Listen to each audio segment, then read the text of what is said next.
Querido Padre Edevaldo, reitor deste santuário, Padre Adilson, missionário redentorista, seminarista aqui presente, as irmãs religiosas de vida consagrada, os ministros, leigos que participam desta Eucaristia, meus queridos irmãos e irmãs, especialmente você, Romeiro do Bom Jesus, também você que nos acompanha através da TV Aparecida, da Rádio Bom Jesus, da TV Bom Jesus, a Web TV. Queridos irmãos e irmãs, a leitura da palavra de Deus proclamada, o Evangelho segundo Mateus, nos faz um grande apelo. O apelo é de acolher a criança. O episódio é muito conhecido por nós. Os pais levam seus filhos, suas crianças, para que o bom Jesus pudesse tocar nelas, pudesse abençoá-las. Mas os discípulos de Jesus, no intuito de protegê-lo, e também com a concepção de que a criança atrapalha, queriam impedir que os pais apresentassem seus filhos para que o Senhor os abençoasse. Então, nosso Senhor repreende seus discípulos. E ao repreendê-los, ao mesmo tempo, dá para nós o mandamento: não impeçais, não dificulteis que as crianças possam chegar até mim. Antes, quem não se comportar, quem não se parecer, quem não agir como a criança, não é digno do reino dos céus. Assim, nosso Senhor deixa para nós um verdadeiro mandamento: acolher a criança, acolher o pequeno, acolher a vida indefesa, que necessita de proteção, que necessita de ser tutelada, que necessita de ser amada. E assim nós próprio percebemos que é um dever da família, é o dever da igreja, o dever da sociedade, acolher a criança com alegria e amá-la e responsabilizar-se com ela em seu seio. Estamos celebrando a Semana da Família, e nós devemos compreender que a própria vida familiar, a vida matrimonial do casal, não é uma vida, o amor que há entre o homem e a mulher, o casal, que os fecha em si mesmos. Nenhum matrimônio assim se sustentaria se tivesse fechado exclusivamente sobre si mesmo, o casal. Mas se abre para o outro, se abre para a grande família humana que é a sociedade, se abre especialmente para os filhos. Às vezes tem casais que querem casamento, mas não querem ter filhos, e isso contrapõe a própria natureza e a essência do sacramento do matrimônio. Claro que é um sacramento através do qual o homem e a mulher se recebem mutuamente e que se abrem, homem e a mulher, ao dom da vida. E nosso Senhor nos chama a atenção para que a criança seja acolhida.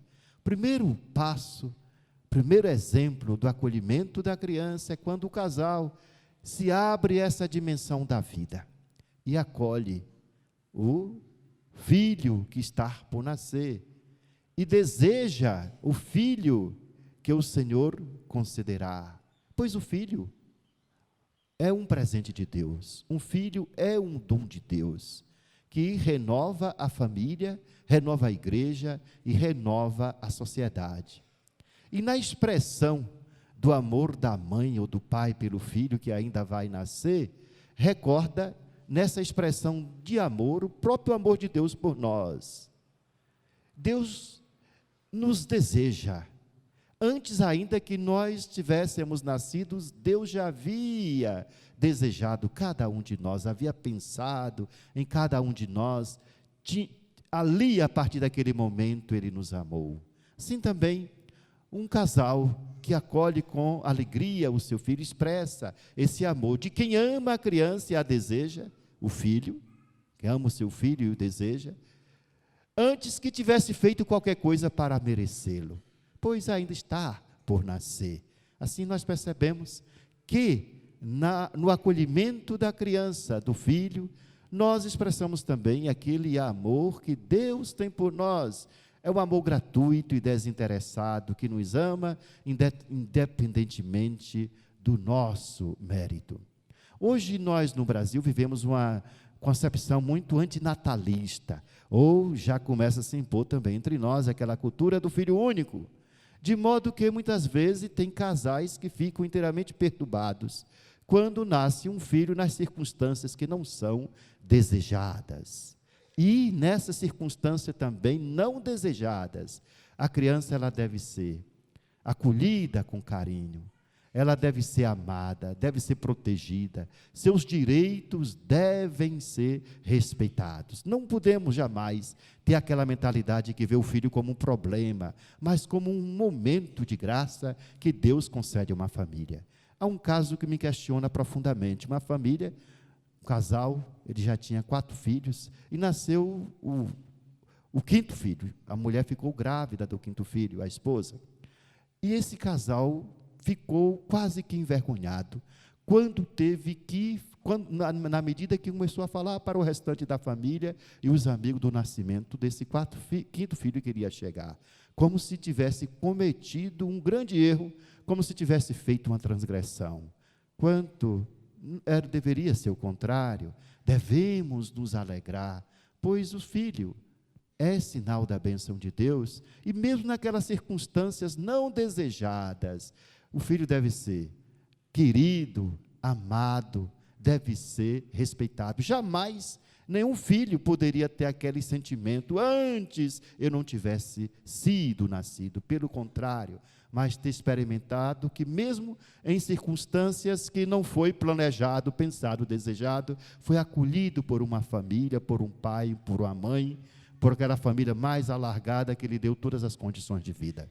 Não devemos, por isso, temer de acolher o dom da vida que Deus concede à igreja, que Deus concede uma família, que Deus concede uma sociedade. E nós temos vários exemplos de casais que se superam essa cultura antinatalista, que superam também essa cultura que acha que um filho é um direito que a pessoa tem quando quer. Há exemplos também de casais que superam essa cultura também que acha que só tem direito de nascer os perfeitos. Há um caso na Itália de um casal muito bonito, ela se chama Chiara Corbella. E esse é um caso que é muito divulgado na igreja, muita gente conhece. Essa jovem, essa senhora, essa moça se casa muito jovem, e o primeiro filho que ela fica concebida é um filho que é anencefálico, ou seja, não tem um cérebro. A medicina logo deu poucos dias de vida, impossibilidade daquela criança viver, ou seja, nasceria e imediatamente morreria. E ela, com o marido, que chama-se Henrique, decidiu levar para frente aquela gravidez. As pessoas não entenderam. Como é que pode levar para frente uma gravidez de alguém que sequer vai poder viver? Mas ela compreendeu que uma pessoa tem direito a viver, mesmo que seja 30 minutos, mesmo que seja por poucos minutos. E levou a sua gravidez até o fim. A criança nasce, 30 minutos apenas de vida, tem tempo de ser batizada, e quem participou do funeral de uma criança, deve ser algo muito doloroso, ficou impressionado da serenidade dos pais. E a própria mãe, ela, Chiara Corbella, trocando o violino, ela que cantava, que tocava o violino. Mostra alguém que tem, por isso, essa concepção do direito da vida, que a vida é um direito que deve ser tutelada e deve ser respeitada. Vem o segundo filho dessa senhora, Chiara Corbella, uma jovem. De novo, atesta que tem uma grande deformação física, falta as pernas. E os médicos logo dizem que é impossível de poder viver, quando fazem os exames para o pré-natal. E ela decide levar para frente aquela gravidez. A criança nasce, vive poucos minutos, é batizada, tem um enterro cristão. Um exemplo para nós. E vem o terceiro filho. Tudo ia bem na gravidez dessa senhora. Mas foi ela, no 5º mês, descobriu que tinha um cisto na língua, então descobriu que era câncer na boca. E ela evita todo o tratamento invasivo que o câncer representa para salvar a vida desse filho, que nasce perfeito. E esse chama-se Francisco. Logo após o nascimento dessa criança, a mãe morre. Mostra-se alguém que foi capaz de dar vida pelo seu próprio filho. Então, nós temos exemplos de pessoas que veem a vida que realmente como um dom de Deus, e que acolhe na alegria, e mesmo nas circunstâncias não desejadas, a vida, ela é acolhida, ela é tutelada, é amada e respeitada. Claro que acolher a criança é muito mais de gerar um filho, pois acolher uma criança também dá as condições para que receba uma educação adequada, cristã, dentro da família, e ao mesmo tempo as condições para que seja amado, pois a família, o lar, é o lugar da ternura, é o lugar do afeto. A palavra de Deus, a primeira leitura do livro de Ezequiel, que foi proclamada, justamente nos recorda e nos responsabiliza com as nossas atitudes. Cada um de nós responde por suas atitudes pessoais. E entre essas atitudes, o profeta coloca aquela de defender a vida do indefeso, do vulnerável, do pobre, da viúva, do desprezado, aquela de jamais explorar ou cometer injustiça contra alguém. E na época do profeta Ezequiel havia um ditado que os filhos pagavam pelo pecado dos pais, pelos erros dos pais. Ele fala: ora, Israel, vocês jamais vão ver esse ditado.